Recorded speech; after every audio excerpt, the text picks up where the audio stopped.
Sa eksklusibo nga interview sa Jimmy Regional TV, ginpakita sang 74 anyos nga si alias Tommy, driver sang taxi, ang mapila sa kamot kag dughan nga naagom sini matapos hold up sang duha ka lalaki kagabi. Gikan Bacolod downtown area nagsakay sa taxi ang duha ka lalaki padulong sa Lupit Church kung saan din sila nagdeklarar sa hold up. Gabi ko makuha sa sang karta ba bayad. Ay gali, kutsilyo gali.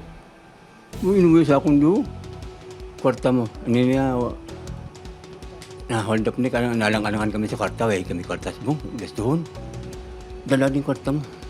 Kasi yung karta ko diya, 1,001. Abisal gintayan sa pusil kag kutsilyo sang duha ka suspect nang isog nga magbatong driver. Nakuha sang mga suspect ang 1,000 pesos sa kwarta sang biktima. Wala, dumalipong na ko. Listening ko. Ako na nag-declare ko hold up. Listening ko, tabang, hold up ko. Hold upper, singit ko. Nakapalagyo ang biktima kag nakapangayos ang bulig sa mga nagapatrolyang kapulisan. Ginayon gilaga sa kapulisan ang mga suspect tubtob na kalabot sa Rojas Street, Barangay 40. Nagadalaga ni ang aton nga mga suspetsado kag nakatigayon ini nakagwa man sa iya nga taxi ang aton nga biktima. On foot sila, running. Ang taxi, sir, ginano, sir? Ang taxi gimbili nila. Sang nagpinukutay na igo sang kutsilyo sang isa ka suspect ang nagresponde nga police corporal. Nagpalupok naman, pusil ang isa ka suspect. Rason, naging tiro sang pulis kag naigo sa nawong dead on arrival ini sa ospital. Nga ginstab kag na fell down ang aton nga pulis.